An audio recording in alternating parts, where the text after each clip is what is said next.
On Wall Street, stocks are higher so far this morning. The Dow is up 137 points. The Nasdaq ahead 28. More details at srnnews.com.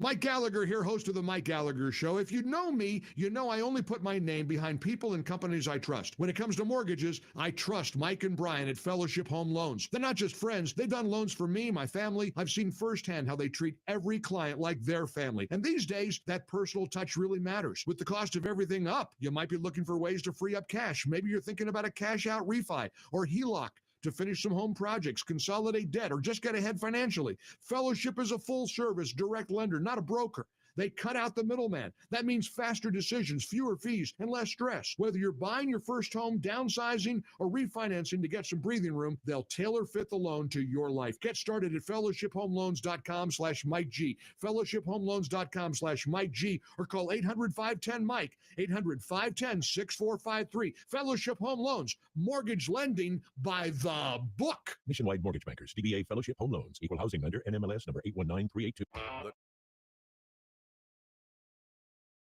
The following program is a paid advertisement and does not necessarily represent the views, opinions, or endorsements of Signal Hill Media Partners, its affiliate stations, or its advertisers.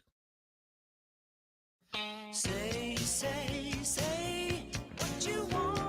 Welcome to We're Just Sayin' with Senator Vickie Sawyer and co-host David Coble. Join them each week as they provide the latest updates on legislation affecting North Carolina, from breaking down key bills to answering your live call-in questions. Senator Sawyer and David engage in meaningful conversations on the issues that matter most to our state. No matter your political affiliation, We're Just Sayin' keeps you informed and involved in the efforts to make North Carolina a better place for everyone. Welcome to the conversation. Good morning, everyone. You're listening to We're Just Saying with Senator Vickie Sawyer and David. After a couple of weeks off, yes. Would like to be part of the show, 704-873-9929. Great to be back in the studio with you, Senator Sawyer. It is great to be back. I'm so thankful. I heard from a lot of people who were very sad that we hadn't dispensed our wisdom for a couple weeks. Fortunately, I got sick. I heard from several that were glad we hadn't. So, Yeah. I mean, so you get the good calls. I get the bad calls. Man, people be tweaked out over little bitty things. I mean, where's people's sense of humor? I mean, it's a trying time right now. People are wired up right now. People want to go home. People want to focus on, like, summer vacations and things like that. So it doesn't take much, but to get things tweaked. But I'm excited to be back. But we had an exciting couple of weeks though. Okay, David. So I am going to need a little help here. Okay. So the 30-minute show prep that we did not really talk Which about anything on the show. Which is exponentially more than we normally put into. Correct. But we hit a lot of controversial topics. Yes. And you put some bumpers around things that I can and cannot say. So I'm going to need David and Billy to make sure that they're I more keep like my guidelines as opposed to rules. Just some guidelines to keep my big mouth shut so that people don't get tweaked out. Here's the thing. I think that what we found out from a couple of previous shows was that there are people who listen to this that we never in a million years would have realized. Correct. Who listens. And we we have a conversational way about us. Yes. And we kind of we try to lay things out and have fun, lay things out, things like that. And not everyone gets us. Not everyone gets our sense of humor. Not everyone gets us and understands when we're coming from, when I say things, I'm not trying to come from a malicious place. No, I don't hate children or anything like that. It's just general conversation, banter back and forth. And so now it's just, I support it. Now that we know that there are others, just some small guidelines, I think, are good for you. Mainly me, there's I don't know that anybody really cares so much about what I say. Oh no, I heard that they do. Well, apparently they do. They do. I mean, people be tweaked out. Which I'm shocked about that anyone cares what would come out of my mouth. But beside the point, yes, that as we talk about these things, just remembering there are other ears out there who are perked up, very passionate about certain things. So just certain guidelines and rails about how we structure our discussion. That's all I said. what percentage chance do you think that None. It's that not I'm going to gonna be able happen. to do It's that? not happening. It's really not. But I think this is just going to have to be forgiveness later type Yeah, I thing, and know. go back and clean it up Yeah. later. You know what? I'm not. I think that people who listen to the show regularly enjoy the just candor that we discuss certain topics in. And I think when folks, um, I hope so. I mean, not everybody. I'm not everybody's flavor, and I don't want to be everybody's flavor because then that means that I'm not me. Yes. Right. And so I feel like it's okay for me to have conversations with our constituents, with our listening audience, and so they can hear behind the scenes what I'm thinking because you cannot quantify that in a press release. No. You cannot quantify that in a tweet or in a post or social media or in a newsletter, but we can have conversations about how I'm thinking and what is happening in front of us in an open way. Right. And so I'm grateful that people put me in Raleigh, but I also think they're grateful that they have someone who will have an honest conversation. Well, I'm an authentic. Authentic. I'll say It's a authentic. good I word. mean, I feel like it's honest because it's my Yeah. honesty, right? But to me, it's authentic, and that's what I think that people love about the show. And I'm so sad that we kept you away from it for the past 2 weeks. So, and so yeah, exactly. But Yeah, what we did actually, we had a work thing. we did have a work thing. We had in knowing Vickie's love of all things Elon Musk Yes. and Tesla and everything like that. And I think we've talked about it a Starlink, while back. Tesla. Yeah, just you're all about it. Everything. Innovation. Oh, love him. We were I invited. forgive him for his hatred or his tweets for Trump. I did not like that part. Yeah, That was a little ugh. yeah, it was. I mean, was and to be icky. fair, nobody's on their game. As we were, as Oh, was we've been pointed out, told. as was pointed out to us, nobody's always on their Maybe game. people out there will give the same forgiveness I give to Elon. I would hope so, but yeah, I mean, everybody can't agree 100% of the time. But we had the opportunity to go and tour the Vegas, the loop, Yes. the underground loop Yes. that was built by Elon Musk that Tesla's run through. Yes. Over in Las Vegas. You were already going to be out there with your husband and some friends, enjoying some much needed time off. But this Oh. opportunity came up, and I was just like, well, I need to see this. Yes. So I was able to make it out, and we had a fantastic tour. It was so cool. It was. So cool. Okay, well, I don't know that you necessarily said you need to see this. You basically said, I need to shut this woman up because she keeps talking about this thing. Okay. As far as you know, I never said that. Well, to my face. Okay, so there is let's go back to the beginning of this. Over a year ago, I was someone who was in transportation had presented this idea about the Boring Company. Now, what the Boring Company is one of Elon Musk's many endeavors. And when he was stuck in traffic in Los Angeles, he figured out very simply there is no way to fix this. You're either going to have to go vertical or underground. You cannot continue to pave out to go ahead and fix this traffic congestion and this traffic problem. So then his brilliant, beautiful mind started working with this company. He calls it the Boring Company. So boring, not like snooze fest Not like boring. snooze fest boring. Yeah, like, not like this radio show. No. But the exactly Boring the opposite of this. 100%. So he started this Boring Company. And so please look it up online. It is the neatest thing. It is active in Vegas. And they just announced that Elon Musk is talking with state officials in Tennessee to do the same concept in Nashville. And I think they have one in Austin as well. I think They're doing it now in Austin as well. So tell them what it is. So basically what it is as you described, it is an underground loop, if you will. In Las Vegas, what it is designed to be is basically an express mode of transport between the convention center and the hotels, and eventually, and so right now it runs from a couple of different hotels to the convention center. The convention business in Las Vegas is huge, and if you've ever ridden around in a cab in Las Vegas, it takes forever to get places, Uber or cab, regardless, because of the traffic and the way the streets sort of run.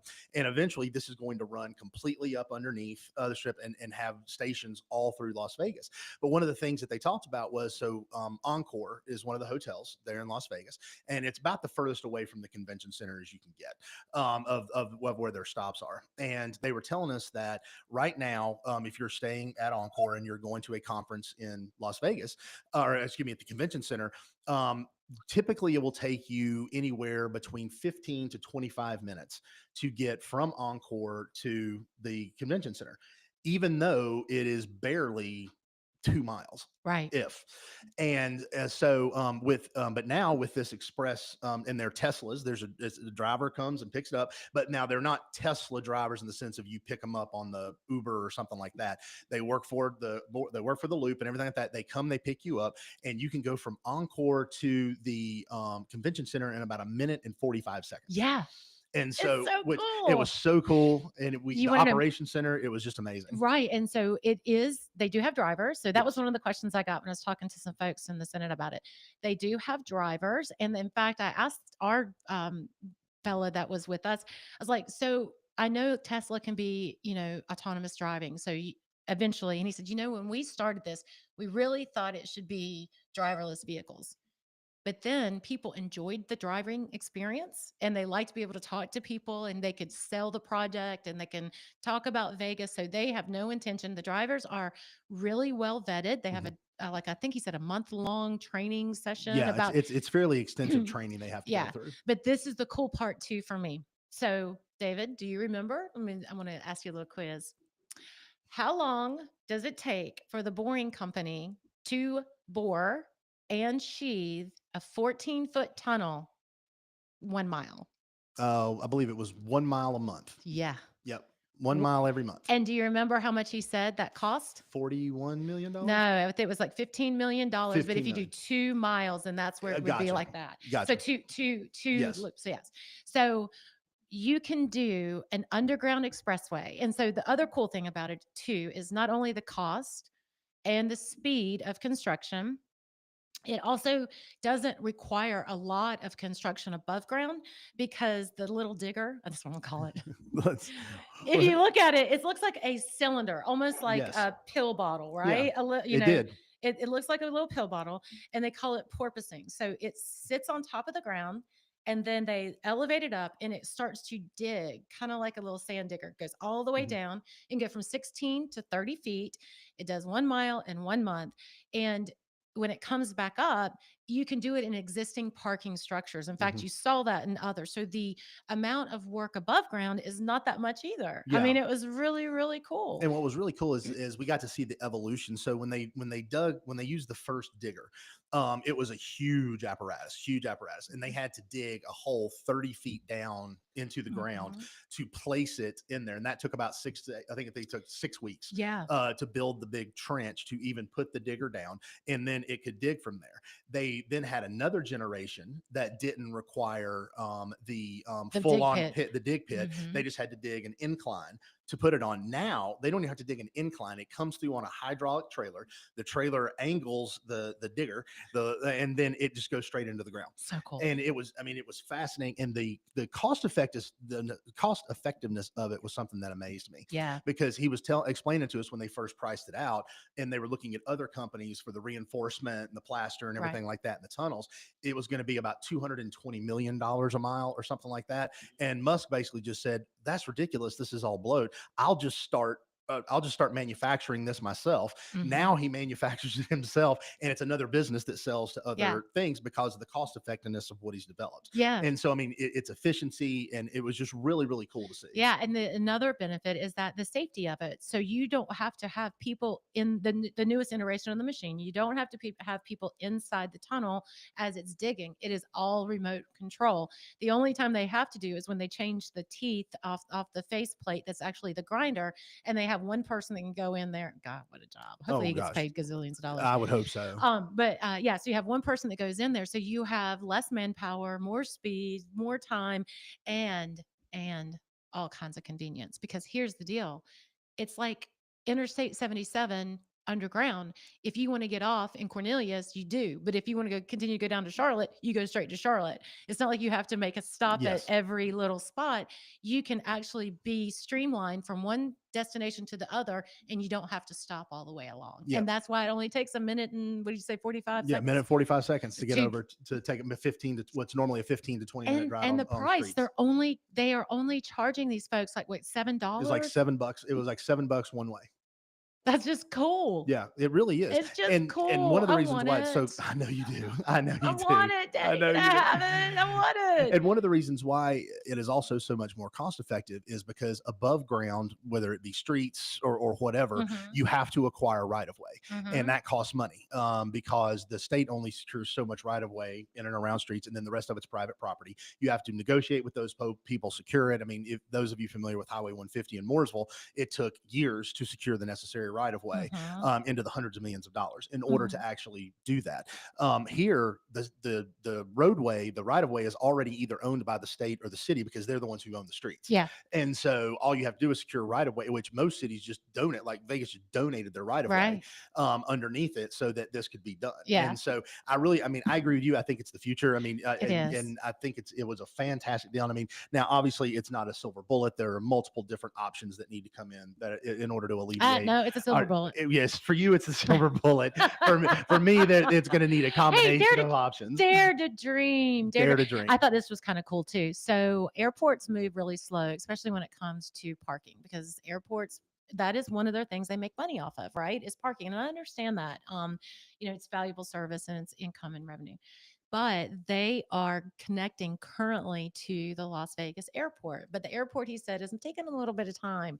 So what they decided to do is they found two lots close, like some land close to the airport.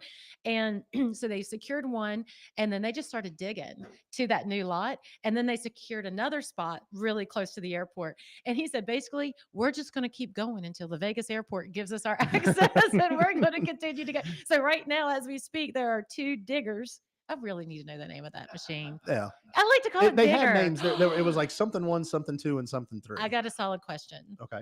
Dig Dug. Dig Dug. Do you remember? I do remember Dig Dug. Were you good? I have not played it in a while, though. I do have a arcade machine in my man cave at the house that has Dig Dug on it. Yes. And my high score remains on there, but Yeah. I Your have high not score- played it in a while. But yes, I was pretty good at Dig Dug. I always got eaten by the little green monster, the Yes. fire breathing Yes, green monster yes. dragon. Sorry, I digress, but it just reminds me of the Yeah. digger, the Dig Dug. See, it reminded me of the Underminer. So from the Oh. movie The Incredibles, because everything for me goes back to Oh, a movie. yes. And of so at the end course. of the Incredibles, anybody with kids will know this. Well, he's like the new villain or whatever. That and he goes, "I'm the Underminer," and Yeah. the machine he comes out of the ground in looks like what Elon Musk built in a Really? lot of different ways. And so it was really cool. Yeah. No, that is not. Billy's trying to look at it. It is the Boring Company. Oh, no. No, meet Puff Rock. Yes. Oh, Yes. is that Perfrock? PRUFROCK? Pruff Rock. Pruff Rock. Prof Rock. I didn't like remember that. Digger. Yeah, we'll go I'm with going yours. with Digger. If they come to North Carolina, we'll call it the Digger. I'm gonna call it the Digger. It's just going to be the Digger. Yeah. So I think it's really interesting and cool. I love the modernization, the new thought, pushing the envelope, especially in transportation. It's just a neat tool to look at. I mean, how cool would it be if you could go from like the Bank of America building downtown straight over? Yeah, There you that's go. it. We There got it it is. right there up on the. There it is. They call it porpoising. Did you know that? Porpoising. Porpoising, like a Yes. dolphin. Yes. It porpoises up. I guess it's not a dolphin. A dolphin. If you're watching our streaming online on the websites, you can see it right Yeah. now. Billy's got it up. Oh Lord, speaking of fish, Oh, do you want to wait till after the break for that I one? don't. I'm. That one's pretty ugh. heady. Oof, I mean, okay, there were. I yeah. mean, it was sort of the last 2 weeks in Raleigh. You Uh. guys are getting ready. You'll be in next week, I Yeah. guess, and then you're out for a I little say bit. let's talk more about Elon. It makes me happy. Inside. Well, what I will say is that there was a lot going on in Raleigh this week. Ugh. Everybody trying to cram some things through. So, It appears as though budget negotiations have stalled. so I said last night, I was really grateful. If you're in Mooresville and you wanted to get more involved in the Republican Party, there's a great group called the Patriot Men Republican Party. They meet at the Hilton Garden Inn. Check them out and they're doing a great job. And I was speaking last night because that's what was awesome. And Of then course. and then when they had an attorney who actually went through the 14th Amendment, which I found very fascinating. Oh, wow. So it was just really cool and to listen and I always enjoy learning from other people what's on their mind because we get caught in this bubble. Mhm. So it's nice to hear the questions that they had. The questions weren't yeah. So anyways, it was Did you get some tough ones?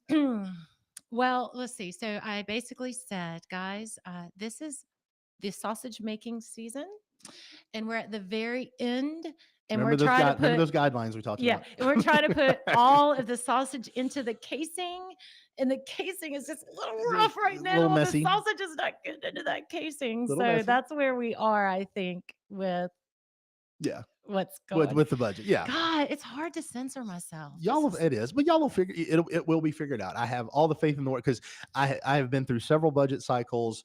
This time of year, Mhm. you guys are always where you are right now. I mean, every year it's like, I remember the last budget cycle. All I was hearing was, "Oh man, the Senate and the House, man, they're really aligned, and everything like Yeah. that. We'll be out of here in July, Yeah, November, never. November later." Well, so we are tongue in cheek about this, but I do want to explain kind of what has happened. So remember, every year we do have, or every 2 years we have a budget, and that's our goal. And even if there Buy-in isn't for you nerds at home.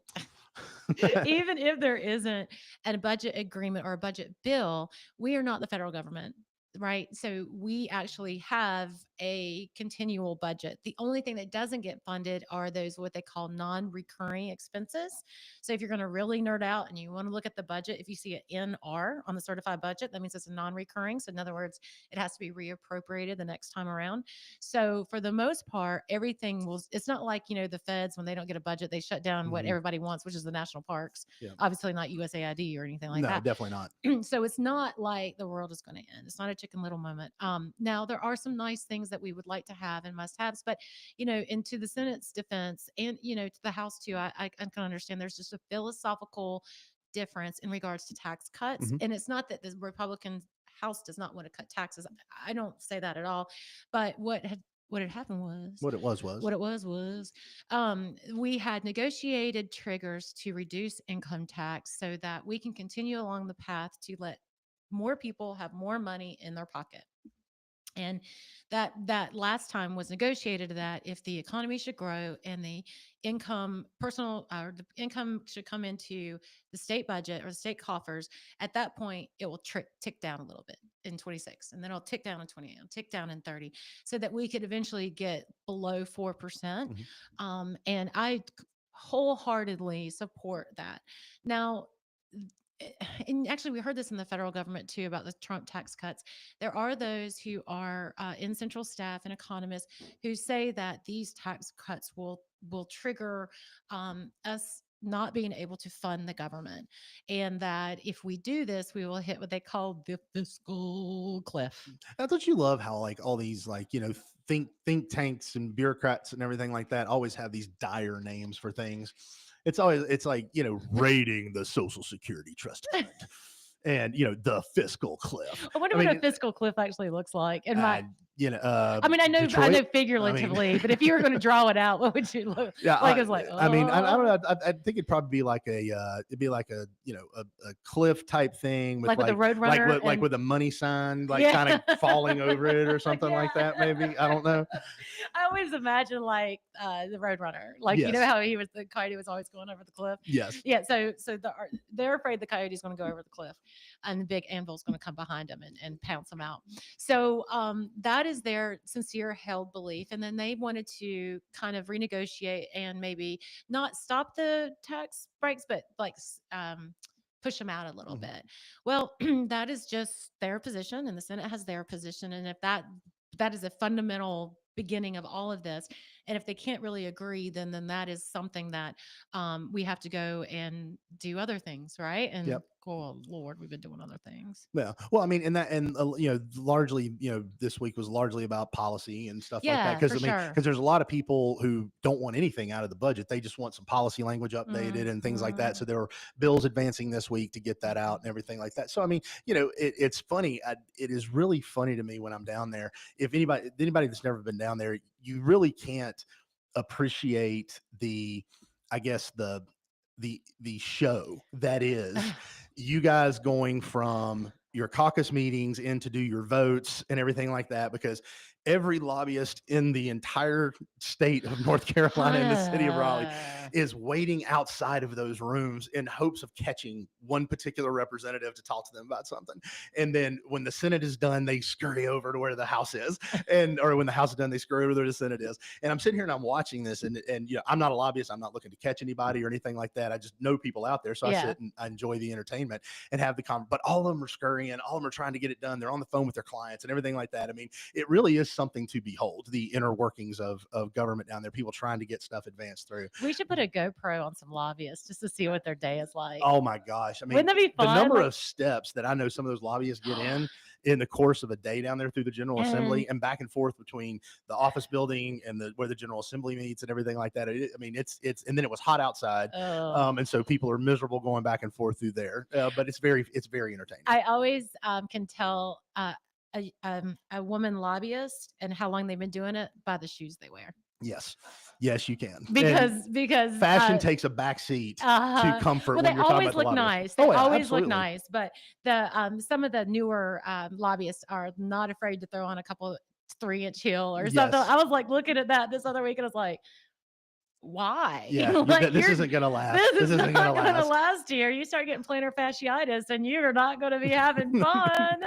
And knowing as someone who did that. Yeah, but y'all are coming back next week for a couple of things, and then you got a break pretty much till mid-July. So that's the idea, is that we are going to break at the end of next week, and that will be when all the policy, and they will listen to the must-haves. I mean, there's certain things that does need to be funded that isn't in the current recurring expenses, things that go up like Medicaid, these kind of things that you have to fund to make sure that those services are delivered.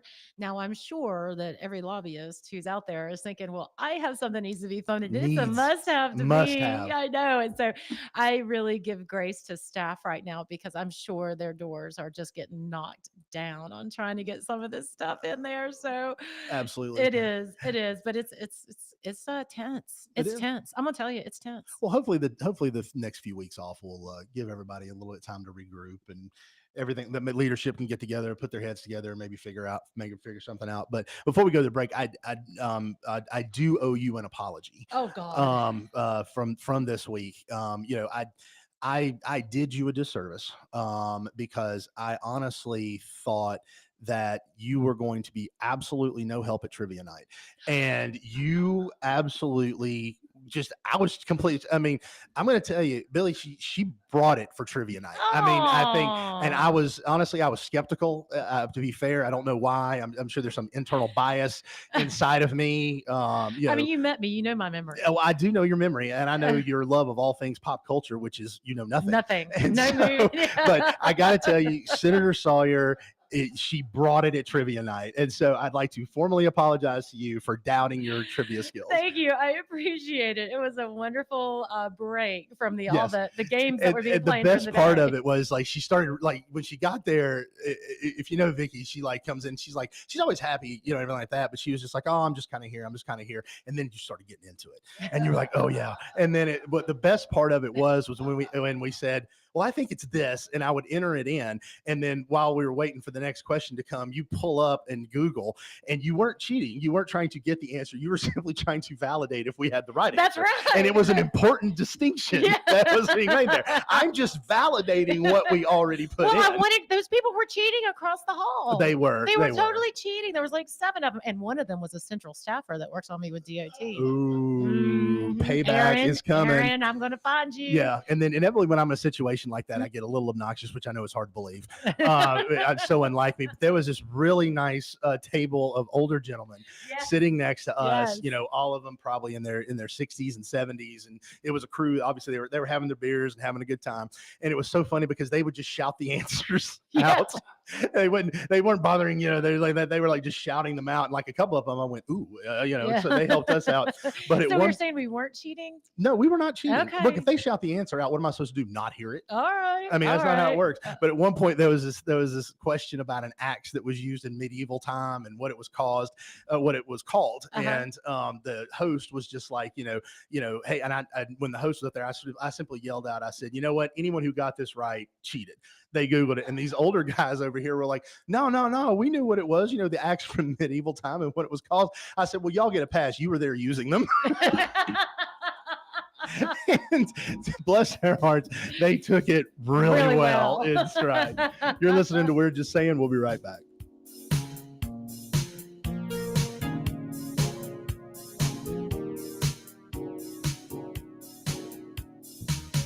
We all want more of a North Carolina, more boundless views, more adventures in the outdoors, and more clean roads to get there. But to get more, we have to do less. Less littering, that is. Make it your nature to trash your trash and keep NC clean. And we'll all have more reasons to love North Carolina.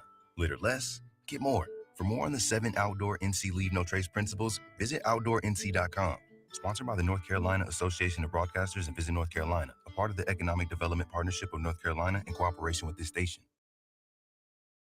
We all play a role in keeping our community safe. Every day, we move in and out of each other's busy lives. It's easy to take for granted all the little moments that make up our everyday. Some are good, others not so much.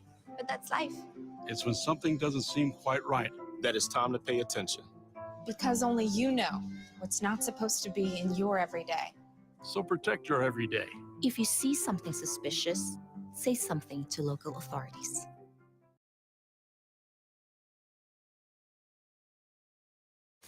Bravo, Brenda. You've always been a saver. Price matching your price matches. The self-proclaimed queen of extreme couponing. But this time, you've truly outdone yourself. By saving for this electric vehicle, you're locking in up to $1,000 a year in fuel and maintenance savings, which will leave you saying, cha-ching, every time you unplug. Good for your wallet, great for the planet. That's the power of EV. Sponsored by the NC Clean Energy Technology Center and the North Carolina Association of Broadcasters in cooperation with the station. This is John Stossel. Anything that makes it harder for you to speak limits your life. So if stuttering affects you or your child or someone you know, you can call the Stuttering Foundation for help. The number is 800-992-9392. That's toll free 800-992-9392. Or you can visit their website, www.stutteringhelp.org. They can refer you to expert help in your state. We all want more of a North Carolina, more boundless views, more adventures in the outdoors, and more clean roads to get there. But to get more, we have to do less. Less littering, that is. Make it your nature to trash your trash and keep NC clean. And we'll all have more reasons to love North Carolina. Litter less, get more. For more on the 7 outdoor NC Leave No Trace principles, visit OutdoorNC.com. Sponsored by the North Carolina Association of Broadcasters and Visit North Carolina, a part of the Economic Development Partnership of North Carolina in cooperation with this station. We all want more of a North Carolina, more boundless views, more adventures in the outdoors, and more clean roads to get there. But to get more, we have to do less. Less littering, that is. Make it your nature to trash your trash and keep NC clean. And we'll all have more reasons to love North Carolina. Litter less, get more. For more on the 7 outdoor NC Leave No Trace principles, visit OutdoorNC.com. Sponsored by the North Carolina Association of Broadcasters and Visit North Carolina, a part of the Economic Development Partnership of North Carolina in cooperation with this station. Welcome back to We're Just Saying with Senator Vickie, Sawyer, and David. Like to be part of the show, 704-873-9929. So a couple other exciting things happening down there. It was Ag Day, or animals and milk and stuff like that were big topics. Down at there was at one point there was a milk drinking contest. Yeah, there was, and thanks to Representative Jeff McNeely for hosting that, and Doug Holland, who's a local dairyman here, and his lovely wife Renee Holland, who's our Register of Deeds, were down there, and they serve ice cream. And the Senate versus the House every year, we do a milk chugging contest. Now, I missed this one. I didn't get to see it, but I mean, I'm sorry, guys, but the Senate won again. Did they win again? 3 years Who in a row. represented the Senate? Well, our very own Eddie Settle from Wilkes County. Ah, there you go. Our prince of a man, Ralph Heiss from Rutherfordton. No. He's from Mountain Man. Gosh, I can't even remember now. And then Danny Britt from, so we were the coast and Lumberton and the Piedmont and the mountains were all represented on the Senate side. And I don't know who was on the House side. I just saw the winners. See, I could do a milk chugging contest if I could do chocolate milk. Dude, it was like Chocolate milk I can do.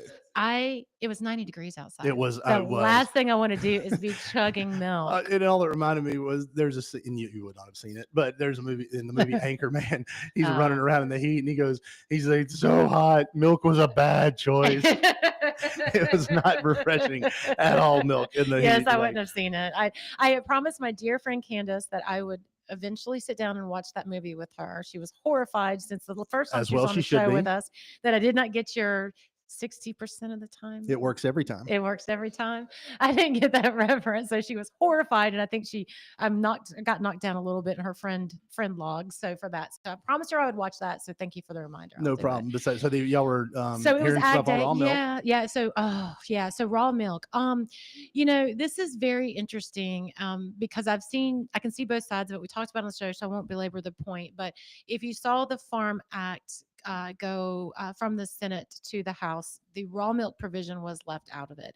So there is on the dairy and the Commissioner of Agriculture side, they are saying that there are pathogens, there are reasons that you could be drinking. I mean, really, the udders are pretty close to the chute. Yes. So if you don't have what do you call it without being dirty? The mud hole. Well, I mean, what? I mean, you could say. Okay. So if you have an unclean farmer, go with poop shoot. Just go with poop shoot. So that's why. Just go with poop shoot. But sometimes. I'm over it now because I'm old and I don't really care anymore. But sometimes if you go to somebody's house and they have tons of cats or something like that, you really don't want to, you know what I mean? Yes. People live differently. Their standard of cleanliness is different. I do love a cat. I have a cat, but there's, and so. I do not love cats. I have 2 of them. That's right. They do hate you. They hate me, and the feeling is mutual. I won't go into it because I'll just get angry. But yes, I have 2 cats that I utterly despise. Okay.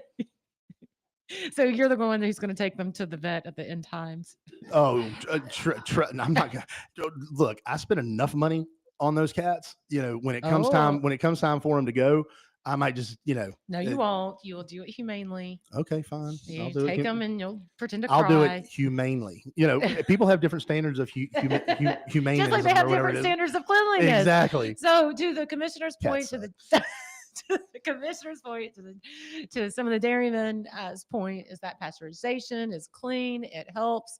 The nutritional value is similar to raw milk. That for all those reasons, there's also unfair trade practices because these guys have a lot of money that have been invested into the pasteurization, and then you got someone out here who's Yes. Okay.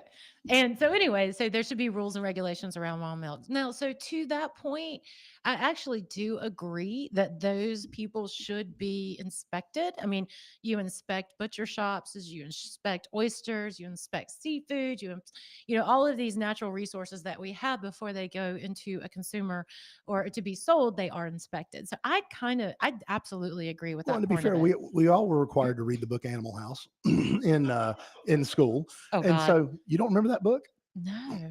Bill, you remember Animal House, right? Well, and yeah. I remember the movie. It was the book written that about. movie I remember. That was not the book. That was not the book. Though the movie was better than the book. No, the book was a book about slaughterhouses and food standards and stuff like that. And actually, it was very instrumental in getting standards and government regulation into food preparation and stuff like that. So one of my elementary school field trips. That was the book, right? I'm right. Okay, yeah. Right. Yeah. So one of my elementary school field trips, well, one was to see how cigarettes were made. We'll go into that later. North Carolina, baby. Yeah, that's what we do. Yeah, and then the other one was to go to a slaughterhouse. We literally went to a slaughterhouse to see how sausage. That'd have been cool. That'd have been cool. Hey, that's kind of a good euphemism for the General Assembly right now. The slaughterhouse. There you go. The slaughterhouse. Oh, is that out of bounds? No. Okay, good. Not. Okay, good. Is that you're on speaking, the curb? You're speaking. Okay, I was like, am I getting kind of close to the? No, you're there? good. You're good. You might have walked close to it, but you didn't cross. Okay, good. Yeah, I just want to make sure. Well, I say that now, and we'll get a call. So. Yeah, we'll get a call. But then the other one, the really contentious one, was about the shrimping business. The shrimping business. The shrimping business. Well, let me say that. So we took out the raw milk provision from the Farm Act. In other words, that it should be set. So the way it works now is it's called herd share. So if you want to purchase a portion of a cow from a local farmer, then you can do what's called a herd share. So you have one cow, and then you are allowed to have his milk or his milk. All this we're going to get into the transgender discussion You later. don't know I how that think cow I've been- identifies. Don't label those cows. Who are you to say what gender Oh God, they this are? show is going off the rails. I'm so sorry. I love it. So much fun. Okay, so yeah, so then you can do that right now. The issue is that is how the sale of raw milk is legal currently. But the issue is that farmers are packaging raw milk and labeling not for human consumption, Mhm. and then people are using it off label. Like for me, I'm like, oh, I mean, if you're gonna drink it, you're gonna drink it. Actually, I should go get some. I have not drank raw milk. Well, my wife loves it. Okay. She says it is the best coffee creamer. Okay. Well, good. See, I mean, that's fair, and I'm like all for that. And it's much fattier than regular milk. Really? Which obviously be it a steak or milk, obviously I guess it just adds flavor. Okay. All right. Well, apparently so, because man, there's some mad mamas up at the General Assembly Yes. over this provision about it. Not as mad as the shrimpers. Ooh, yeah. All right, let's get into it. So I mean, well, first of all, y'all are shrimping is being analyzed. Wait. Okay.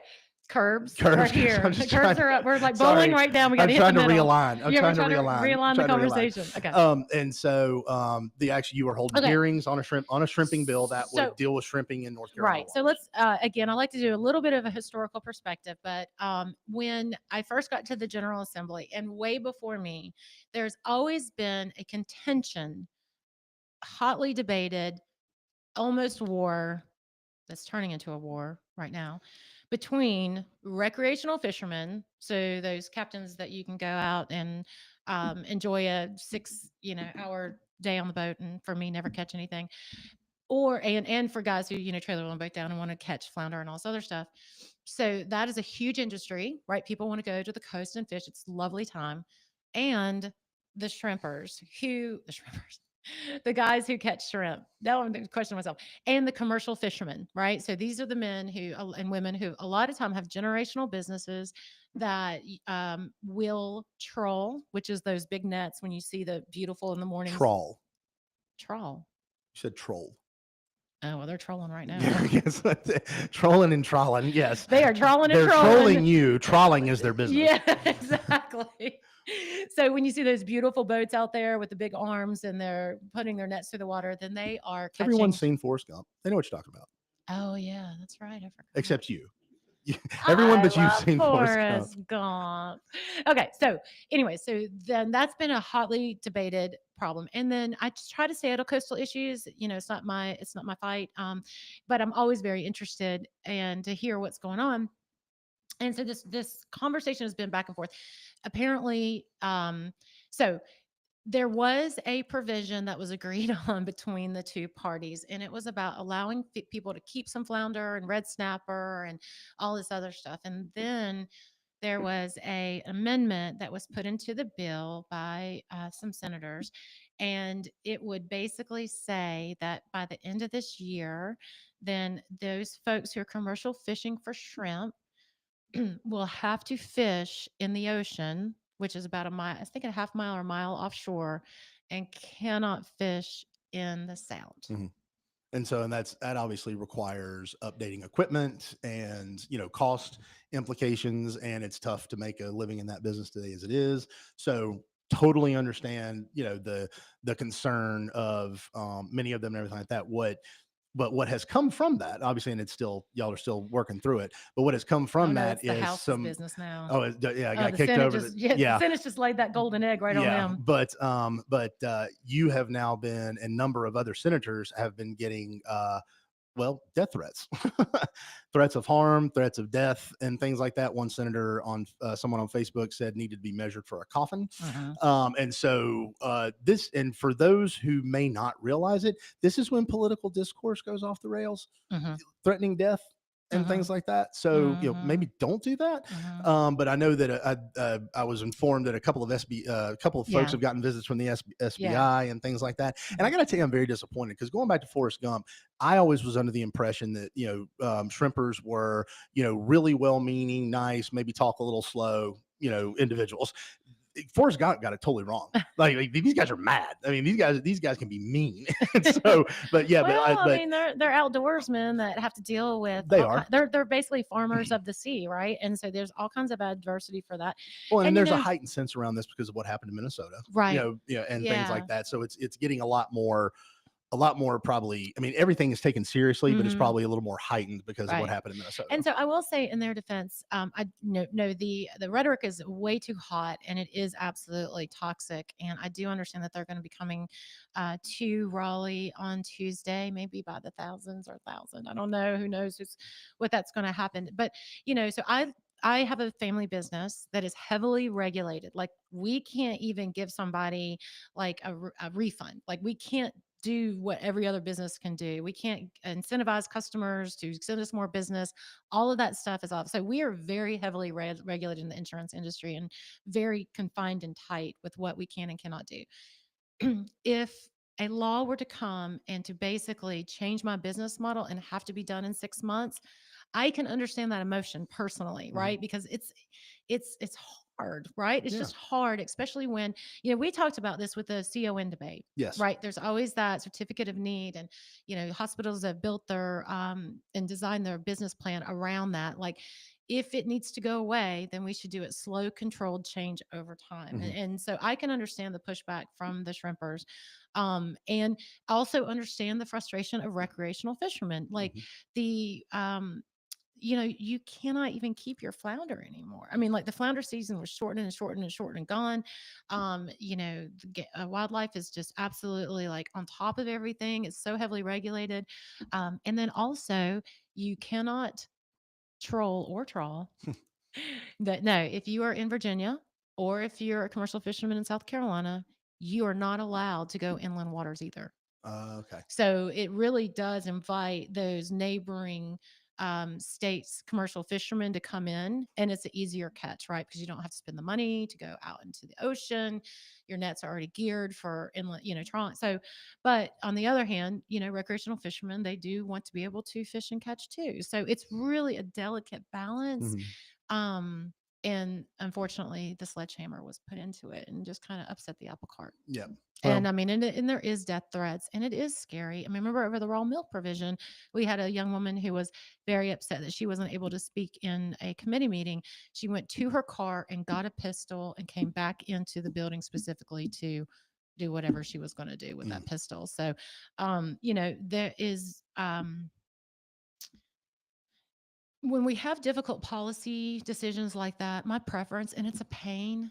Oh my gosh, I've been dealing with Lake Norman Marine Commission, and thank God I have a lady named Elise Redmond and a gentleman named Mike Hauser who's really shouldered that. But to have a consensus to be built over time takes a lot of work, a lot of hat in hand, asking for forgiveness, but also breaking through. But when you have contentious issues, it is so important to get stakeholder buy-in to have I mean, it's boring because it takes time and that's the slow progression of policy change. But when this kind of process thing happens, I can understand the guttural rebuke, right? Yeah. I totally get it. I understand the emotion behind that. So that is now the House's baby, and we'll see what the House does. Now, they have a lot more coastal legislators by number just because there's more of them than there are of us. So I can imagine that their phones are getting blown up, and I don't know how this provision, survives that kind of public input. Although I will say something that's cool about it, though. What's that? Even the raw milk and all that other stuff, as much as my emails have been and phone calls and everything else, and everybody's been really advocating, it does my heart good to see those people come to Raleigh and collectively lobby us. Now, these are people who are taking days off work or whatever and taking their time, and then their voices are heard. Yes. That you're not powerless in this situation. There is power in numbers, and we do hear you. And I'm so grateful that you continue to reach out and work, and that gives those legislators um, who need to do different things the momentum and the backup to make the hard decisions that may not necessarily be the same as their caucus. Yeah. And so you do matter. I want you to know you do matter, Mhm. and your voices are heard. And I do appreciate now. Don't matter so much that you're going to try to measure somebody for a coffin. I mean, I think there's a little bit Yeah, differences there, little you know. extreme, little extreme. But it does speak to the greater sense of the mood of the country right now, and it's really concerning. Yeah, and what I will say, and what I will say is that we're getting ready to enter in local election time frame all through Iredell County, and I see far too often, always on social media, always from behind a keyboard, people who look at elected officials, be they local, be they state, be they federal, and if they are hearing something that they don't like and that they're against, Mhm. if they make a decision that they don't like or that they are against, they immediately go to they're corrupt, they've been paid off, Yeah. they're not going to listen to What is anybody, and that everything like about? that. And it is very easy to sit behind your keyboard, having never set foot Yeah. in a public meeting, having never Yeah. sat behind a dais, having never run for an elected office, to accuse people who do things that you don't like of being on the take, being corrupt, and things Mhm. like this. I am very fortunate, and don't take my word for it. Fine, whatever. I am very fortunate in that I know most every elected official Mhm. inside of Iredell County, and I will tell you that I do not agree 100% with any of them 100% of the time, but every last one of them are caring individuals who Mhm. want to do a good job and want to best serve their That's constituencies. right. Not a one of them get a payoff, because I'll be fair, when you see some of the cars some of them drive, if they were getting a payoff, they wouldn't be driving what they drive. They need to And charge a higher price. exactly, they need to be charging a higher price. They're doing it wrong if that's what's happening. And so what I will say is that as we go in and approach that, Mhm. bear in mind that these are individuals trying to serve their community Yeah. in a wholly thankless job that Yeah. brings with it no money. Yeah. It brings with it, it doesn't bring with it notoriety. It brings Right. scorn. It brings stress. Mhm. The Yeah. emails that they get are rarely, you guys are doing a great job. It's Mhm. always, you have done something wrong that I don't Mhm. agree with. Just because someone makes a decision you don't agree with or holds a position you don't agree with does not make them a bad person. It That's does not right. give them a character flaw, because believe it or not, someone can have a different opinion from you Mhm. and not be corrupt. You are not so morally infallible that Right. every opinion you hold is the correct one, the righteous one, and the other person is a tool of the devil. Right. That's not how this works. That's And when exactly you right. sit behind your keyboard and you about your crap on Facebook Mhm. and you put it out on Twitter, it might make you feel good. It might get you some likes and way to goes and all that other kind of crap that gives you some sense of self-worth and self-satisfaction. What Mhm. I will tell you is that you're in an echo chamber, and I will guarantee you that the majority of people that surround you are not representative of your Facebook page. That's right. And maybe take that into mind before you come after these elected officials who are just trying to do a good job. So recently, well said, thank you. So Off my recent, soapbox. no, soapbox on, because I think these are the conversations that folks should hear about how it affects daily lives. And recently, I had a gentleman a man, who called my office, threatened my staff, accused me of being on the take. He did that twice over the span of like a month, and it was just horrible. It was just horrible what he was saying. He was going to ruin my business. He was going to come after me. I'm like, I'm just trying to do good. Yes. I really am. And my good and your good may be different definitions, but why would you come after and dox my? So I don't play. I had a kid who wished death on my children. I called the cops. I had a death threat before. I called the cops. And in fact, this week from someone from Iredell County, I had to again tell the cops, like, this, please add this email to the list of harassment, because that is, if you want me to get you to come to your side of an opinion, do not threaten me, Mm-mm. because I will stop listening now. I will call the cops, and I do carry a pistol. Yes. I will defend myself. As you should. And I'm not, and I wanted to say that on the air, because I don't play when it comes to that stuff, because the Minnesota House Representatives and the Senate, I mean, That was horrible. It was. That was horrible. It And you was got to absolutely protect horrible. your family and you got to protect yourself. And if continue to treat good people this way, then all you're going to get is the product to which you are accusing the Mhm. good people of being. And I guarantee you people out there that might be thinking about Not our running, listening on. not our listening Yeah, audience, but no. who think about running. No, think about running. I Yeah, thought who you are were going, thinking about yeah, running our for listening office, audience is great. who believe that you are going to get into and you are going to be the shining light Mhm. that stops all things that people in your echo chamber don't like. Should you find yourself winning, you will realize you have a great deal less power than what you think you will. And Mhm. you will quickly find yourself on the outside of that echo chamber, fielding the same attacks that you've been leveling along with those people. Those people will turn on a dime Oh, on yeah. you. So Oh, yeah. remember that. No elected official survives the purity test of the people who might have been on their Facebook pages. This girl right here, absolutely. I was always a contrarian and You'd be fight amazed. the You'd be amazed man. that people don't like you anymore. I know. I know. Man, I mean, like, fight the man, fight the system, rags to riches. I got it. But then you get up there and you realize that team of one is a team of none. Mhm. You cannot be alone in this world. And in order to get anything done, and so in order to build a team around you, that means you have to build consensus and agreed and shared values and work on things that you can agree about and get those done quickly, and then over time work on the harder issues. And that's really the secret to the sauce. Now, some people look at that and they say that, oh, it's just establishment.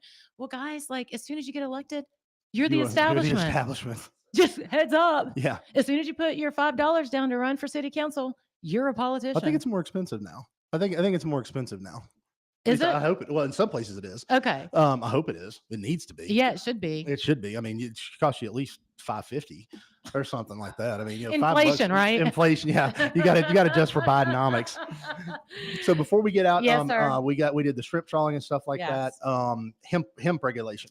Yeah, so this is long needed. And I remember the conversation back in 2018 over a hotly debated Farm Act. And Senator Brent Jackson was absolutely right back then, and he was right today. When we didn't get the Farm Act passed with the hemp regulation to couple, then federal law supersede. That's kind of, anyways. We didn't deal with it correctly in 2018 because of politics. And now that's, we are dealing with it now. So I am very happy that we are putting an age restriction on being able to purchase vapes to 21, kind of like alcohol and all that other stuff. There was another one that is banning kratom. Now that's kind of the provision. That's kind of a little back and forth on that. The THC drinks, they are looking at putting them only at 10 milligrams. And there's the packaging on these things that make them look like gummy bears that are really exciting and all that other stuff. They're putting some guardrails around that, but not without controversy. And it was interesting. I love our caucus because there's there's those who for this bill think it doesn't go far enough. And actually, my very dear friend Senator McGinnis got up and said, we should be outlawing all of this. I mean, that's his, his held belief. There's other folks in our caucus and goes, this is going way too far. This is going way too far. Talking about putting people out of business and cutting people off at the knees, and we have some of those things. So we are again trying to find that balance, and it's really tough to find that balance when you're in the last 2 weeks of session, and it seems like that's what we always do, and that's where we're at right now. But we are working on it. I'm so thankful for Sheriff Darren Campbell and for sheriffs across the state for continuing to advocate to help put some guardrails around this industry, because you will agree it is out of control. It absolutely is. And hopefully, I mean, and it's a big, you're going through with hemp and CBDs and everything like that, medical marijuana, what this country went through with tobacco and alcohol years and years and years ago, advertising to kids and marketing and things like that. Every intoxicating substance or anything like that goes through this after it's legalized, and how it's marketed and stuff like that. So this will get worked out. I mean, it like you said, it's messy, but it'll get done. Before we go, get any plans for the weekend? Hopefully relaxing. Yeah, unplugging and relaxing. And today is my daughter's 19th birthday. Is it Brady Baby's birthday? Yeah, Brady. So we started this a long time ago, and she has a birthday. We call it Brady Baby's breakfast birthday bash bonanza. Nice. So Sydney came over to the house today, and we all celebrated her birthday. It's so sad. Well, it's great, but sad. It's easy, but sad. You know what she wanted? What? Just cash.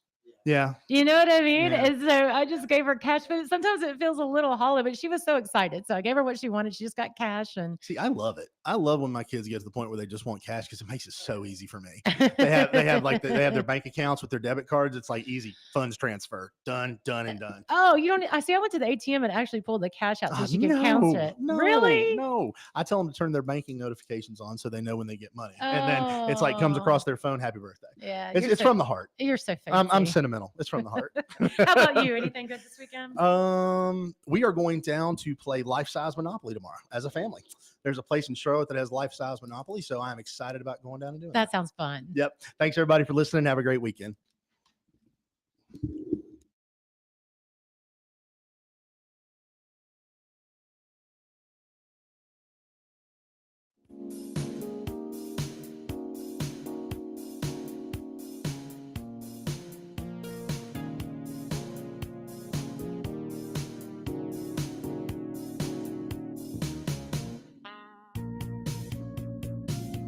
Real Country is 550 AM WAME, 92.9 W225BD, Statesville. WAME and Bunce Johnson Funeral Home are proud to present our national anthem, Bunce Johnson, where every detail matters. Call them at 704-873-7223 or stop by their location at 705 Davie Avenue, Statesville for your